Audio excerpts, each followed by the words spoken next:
अभी प्रधानमंत्री जी ने बड़ा अच्छा बयान दिया है। उन्होंने कहा कि भाई हर चीज में ऑस्टेरिटी होनी चाहिए, लेकिन इम्तिहानों में तो कोई ऑस्टेरिटी है नहीं। रोज के रोज लीक, यहां भी तो ऑस्टेरिटी दिखाएं। मतलब कि हिंदुस्तान में इतना बड़ा देश विकसित भारत की ओर बढ़ रहा है। विकसित भारत मतलब कि शिक्षित भारत है नहीं, लेकिन विकसित भारत की ओर बढ़ रहा है। और जो शिक्षा दी जा रही है वो ऐसे दी जा रही है। और ये कि आज की बात नहीं है, 2016 में लीक, 2021 में लीक, 2024 में लीक, 2026 में लीक। इसका जिम्मेदार कौन है? प्रधानमंत्री जी को इसके बारे में मन की बात करनी चाहिए ना बच्चों के साथ, कि लीक क्यों हो रहे हैं। और मतलब कि पिछले 10 सालों में 4 बार नीट पेपर, और इसी एग्जाम के द्वारा क्या बनते हैं, आपके हमारे इलाज होते हैं उन्हीं डॉक्टरों के साथ। और ये लीक पेपर तो पकड़ा गया, जहां नहीं पकड़े गए। व्यापम क्या था? हुआ कुछ उसका? किसी का इस्तीफा लिया?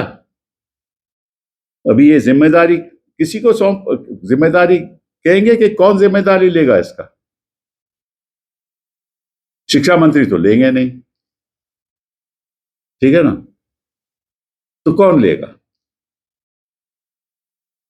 मतलब कि छोड़िए, लीक की बात छोड़ दीजिए, नीट पेपर की बात छोड़ दीजिए। 65 से 70 एग्जाम पेपर लीक हुए हैं नेशन वाइड 2019 में। 65 से 70 एग्जाम पेपर लीक हुए हैं। मैं 2019 की बात कर रहा हूं।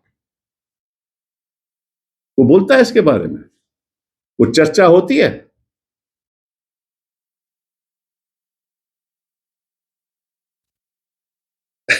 ये एक ट्रेंड बन गया है कि जब इम्तिहान होंगे तब लीक होंगे। और लीक कहां हो रहे हैं, ये भी बड़ी दिलचस्प बात है। बिहार, इनकी सरकार। महाराष्ट्र, इनकी सरकार। राजस्थान, इनकी सरकार। गुजरात, उत्तराखंड। ये क्यों है कि केवल भाजपा की सरकारों में लीक होते हैं ये पेपर? तो खास दिलचस्पी है इनकी छात्रों के प्रति कि छात्रों को पास करवाया जाए, डॉक्टर बनाया जाए। और मैं आपको बताऊं, ये मैंने बोला ना 16, 19, 21, 24, 26 बोला ना, तो इसका नतीजा हुआ है, पहुंचा है? तो जांच हुई, कोई नतीजा पहुंचा? पहुंचेगा ही नहीं। क्योंकि इन प्रदेशों में जब लीक होती है तो इनके खुद के जो सत्ता में जो बैठे हुए हैं उनके सहमति से तो बिना होगी नहीं। और उनको आरोपी दिखा नहीं सकती सीबीआई, तो ये चलती रहेगी। और ये तो 2-3 दिन पुरानी खबर है कि नीट में लीक हो रहा है। तो ये इतनी देर क्यों लगा दी इन्होंने? तुरंत एफआईआर होनी चाहिए थी, तुरंत सीबीआई को देना चाहिए था। तो राजस्थान की सरकार इनकी, सीबीआई इनकी, किसी को पकड़ेंगे नहीं। और ये बताओ, ये जो छात्र हैं बेचारे, सालों साल पढ़ के तैयार होके इम्तिहान देते हैं, उनका क्या कोई सोचता है कि क्या होगा उनका?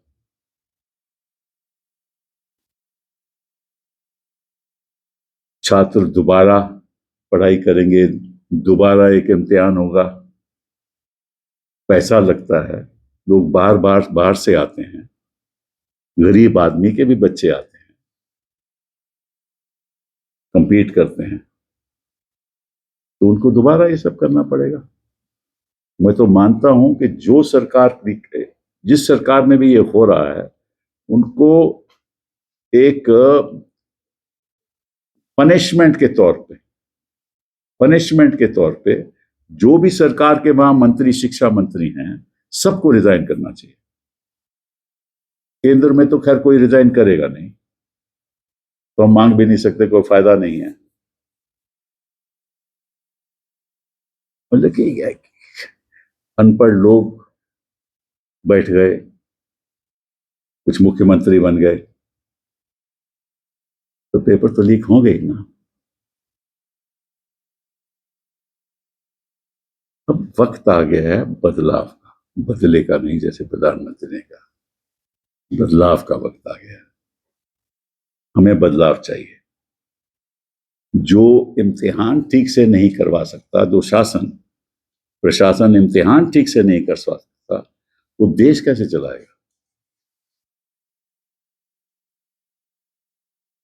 चला सकता है देश? एक एग्जाम पेपर तो आप सेट नहीं कर सकते ठीक तरह से, उसको लीक करवा देते हो। यही सारे देश में हो रहा है कि आपने बिना इलेक्शन के सिवा कोई चर्चा सुनी, चाहे मेन स्ट्रीम मीडिया में, चाहे कहीं और? तो जो देश के सामने जो मुद्दे हैं, या किसी की डकैती हो जाती है, कहीं डकैती हो जाती है, किसी की हत्या हो जाती है, कहीं वायलेंस हो जाता है, ऑफिस जलाए जाते हैं, किसी का बलात्कार होता है, ठीक है, मंत्री कहता है कि मैं रिजाइन नहीं करूंगा, आरोप लगते हैं, यही चर्चा होती है ना अखबारों में, यही चर्चा होती है आपकी आपकी मेन स्ट्रीम मीडिया में। कोई देश के बारे में कोई चर्चा करता है? इसके हमारे भविष्य के बारे में, बच्चों के भविष्य के बारे में? ऐसे भविष्य बनाएंगे बच्चे अपना?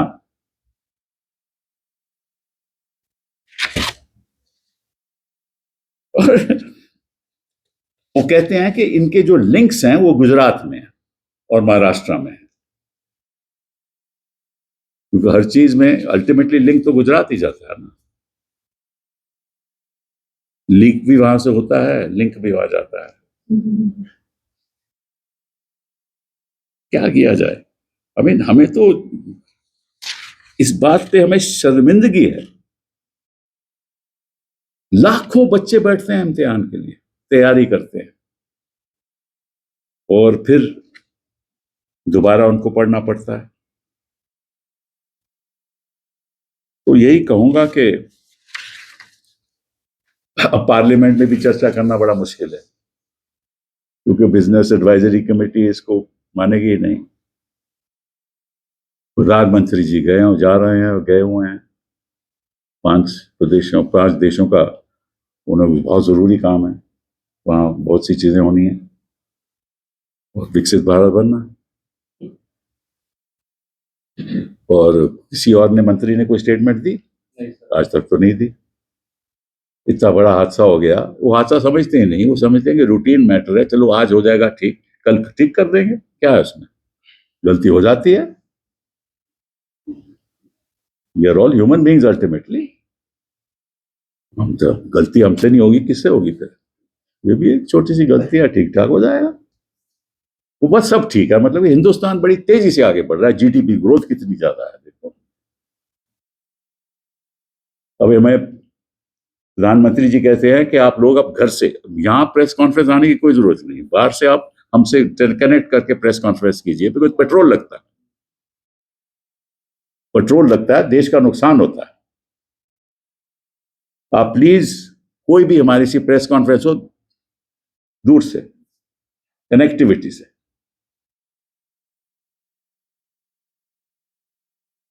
मैन्युफैक्चरिंग भी दूर से ही होगी, है ना? सामान जाना होगा वो भी दूर से जाएगा। दूरअंदाज है ये देश, हमारी की जो नेतृत्व है बहुत दूरअंदाज है। मतलब कि हम अपने जाना बंद कर दें, काम बंद कर दें, क्योंकि इनके पास 20 दिन के ज्यादा पेट्रोल नहीं है। जापान जैसे लोगों में, चीन जैसे लोगों में 6-6 महीने के उनके पास सप्लाई है। इन्होंने कभी सोचा ही नहीं, जैसे इन्होंने कोविड में नहीं सोचा था, ऐसे ही नहीं सोचा। तो लोग क्या करेंगे? गाड़ियां चलाना बंद कर दो, और अगर मेट्रो पे जाओ तो 1-1 घंटे का वेटिंग पीरियड है, मेट्रो पे जगह नहीं मिलती, पब्लिक ट्रांसपोर्टेशन क्वालिटी है ही नहीं। और डीजल की वजह से, सप्लाई की वजह से आपको अब क्यूज दिखेंगी, आप देखना क्यूज दिखेंगे। एलपीजी गैस का मिलती नहीं है, मिलती है तो इतने दाम पे मिलती है तो कोई खरीद नहीं सकता। तो देश कहां जा रहा है? वोटर लिस्ट में लीक, एग्जाम में लीक, हर जगह तो लीक। तो मैं प्रधानमंत्री से बोलूंगा कि भाई कुछ देश का भी ख्याल कर लो। इलेक्शन तो आप जीतते रहोगे जब तक सीईसी आपके साथ है, उसको तो कोई प्रॉब्लम नहीं है। तो देश का कुछ ख्याल रख दो, बच्चों के लिए कुछ कर दो, कुछ एग्जाम तो सही कर दो। आपने अपना इम्तिहान तो 2 मिनट में जीत लिया, इनको भी थोड़ा इम्तिहान में सफलता मिलनी चाहिए नहीं? अब इम्तिहान तो फिक्स हो, इम्तिहान तो ऐसे ही फिक्स होता है ना। वोटर लिस्ट तो फिक्स हो सकती है, पर इम्तिहान इस तरह से फिक्स होगा तो बड़ा नुकसान होगा, देश के भविष्य के लिए बहुत नुकसान होगा। So I just wanted to, I'm really amazed that in this country, the frequency with which NEET exams papers have been leaked, it is something that disturbs me, and I'm sure disturb all the parents whose children are sitting for these exams or ready to sit for these exams. And this has not happened for the first time. This happened in 2016, in 2021, 2024, 2026. And in 2016, there was talk about repeated leaks. In 2021, India Today data analysis on exam leaks since 2019 identifies NEET UG 2021 as one of the pan-India exams marred by a question paper leak. In 2024, NEET UG 2024 paper leak became a national controversy. Multiple analyses of exam leaks cite it as a confirmed leak, and the Supreme Court has treated the occurrence as an undisputed fact. In 2026, for NEET UG 2026, Rajasthan Police SOG has alleged that a guest paper sold in advance, अब कितने में बिका ये नहीं मैं जानता, matched around 130 to 140 questions from the actual paper. What do we do about this? I mean, the Prime Minister should do a Mann Ki Baat with the children. Ke bhaiya, I'm sorry that this has happened.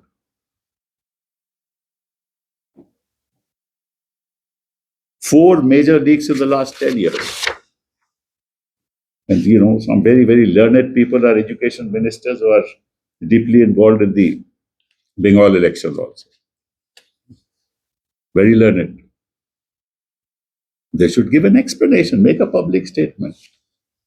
How this has happened, what they will do, will they be fixed responsibility? Not on themselves, they are not responsible for this.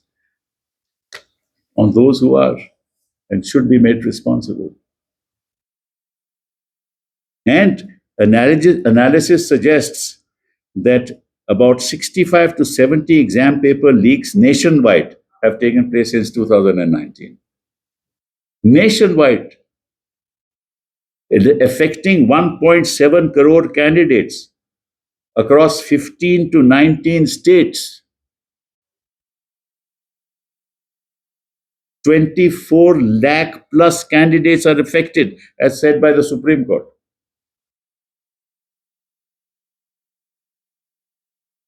In 10 years, 89 paper leaks, 48 re-exams. This is what's happening in our country. Yes, 89. And this is not a localized incident. This is not a localized incident. And it is very surprising that all this is happening in states where the BJP is in power. Bihar, Rajasthan, Maharashtra. And the connectivity, is where? Gujarat.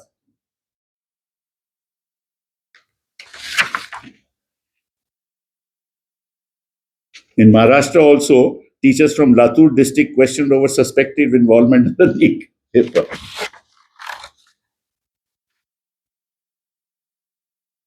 Very, very sad. And the Rajasthan police, which is now,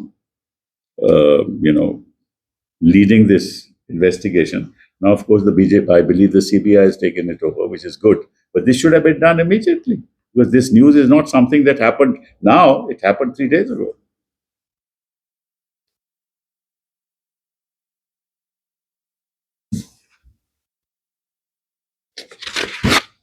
And I'm sure nothing is going to happen because the big wigs will not be touched. Those who are, benefiting out of this will not be touched. The big wigs. And the irregularities will continue because they have any government that cannot conduct a fair exam cannot possibly run this country. I mean, if they cannot even do this, it's quite clear that they are incapable of running this country.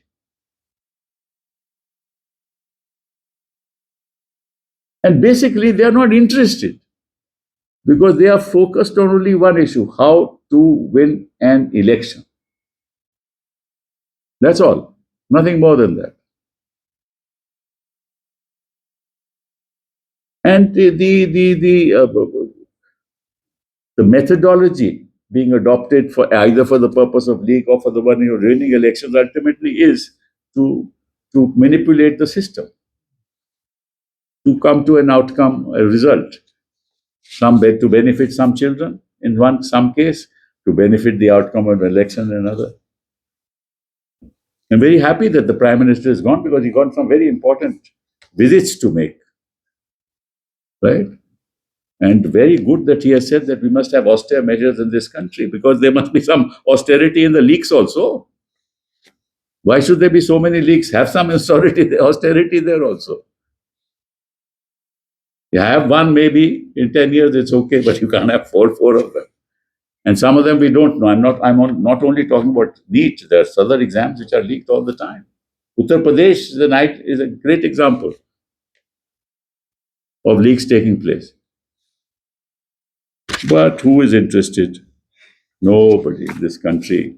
People are only interested in how they come to power, how they prosecute people, and all newspapers, your media is only concerned about who has moved from with one party to another, who is joining the ruling party now, which government will be broken up, who has been raped, where is the dacoity, who has committed suicide, who is burning offices. This is all the news that we read. Nothing constructive is happening in this country. And then you talk about now you should be ready to not do work online. I mean, online, how does the nation work online? A delivery boy used to deliver something, but we deliver it online. And with the petrol prices, the diesel prices going on, is going to affect agriculture, it is going to affect prices. And you want to sell, these electric vehicles, but you will not give a subsidy.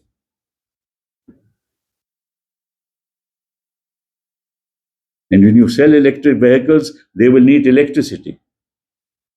Electricity needs a source of energy. Source of energy is either coal or other sources of energy. That is in short supply. And a time will come, children will not be able to study. Where will they get the villages? Where will they get the electricity from? That's going to happen, and you're going to have queues at petrol stations. That's why the Prime Minister has made this statement. COVID-like situation. The COVID-like situation shouldn't have happened in the first place. You should have known about it earlier. This also shouldn't have happened because you don't have enough reserves. You say you've got only 20 days of reserves. 2-3 weeks of reserves. That's all you have. Other countries like Japan and China has huge reserves. They can manage somehow for several months. But we can't. And why didn't you think of it? I mean, there's a whole,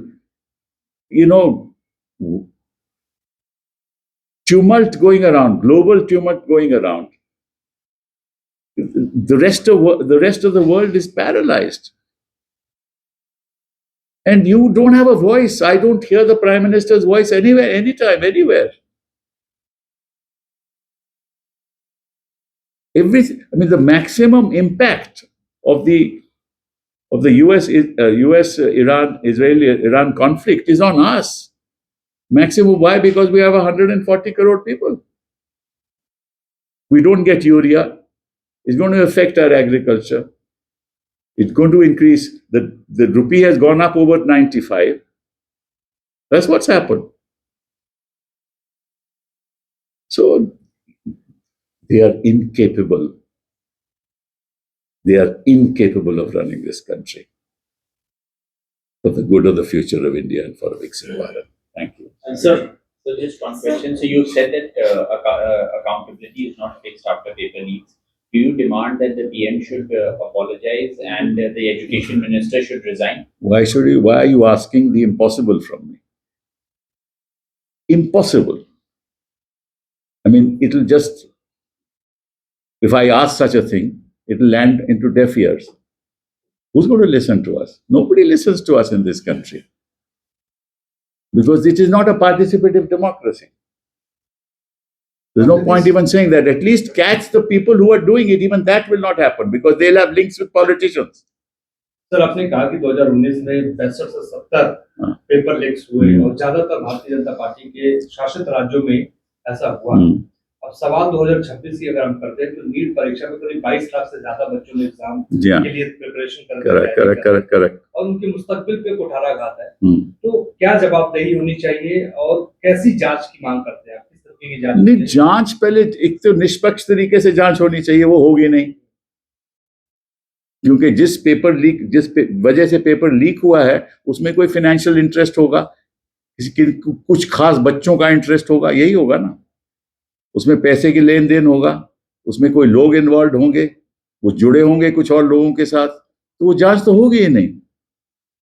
मुझे ये बताओ कि इस देश में कौन से प्रदेशों में जहां बीजेपी राज कर रही है कोई ऐसी जांच हुई हो जहां मंत्री को की रिस्पॉन्सिबिलिटी हुई हो? है कोई ऐसा उदाहरण?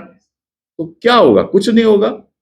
वो कहेंगे बिल्कुल हम इसको सीरियसली लेंगे, ऐसा बोलेंगे ना। अगली बार नहीं होगा और फिर हो चुका है। लेकिन 2024 में जब सेम पेपर लीक हुआ था नीट का, तब सुप्रीम कोर्ट ने कहा था कि ये सिस्टमेटिक लीक की नहीं है, तो री एग्जाम नहीं किया गया था। इस बार एनटीए ने पहले ही री एग्जाम बोल दिया गया, तो इसका मानना है ये कि एनटीए मान रहे हैं कि ये सिस्टमेटिक है, ये systemic. Because you see, the point is that a nation that cannot even conduct a NEET exam, how can that nation run this country? How can those in power run this country? I mean, this is something that should have been set right. I mean, they've been in power since 2014 now, and we are in 2026. They haven't been able to set right the Holdivine exam. I mean, just imagine. So you have under this portfolio of HRD as well. What would be your recommendation? Because we have seen series of leaks taking place. What do you think are the loopholes and what would be your recommendation? Distance the government from the professional aspect of running an exam. Just leave the government out. Right? So there can be no involvement. And have checks and balances at every stage of the preparation of an exam paper. Have checks and balances at every stage. Don't appoint your own people to head these organizations.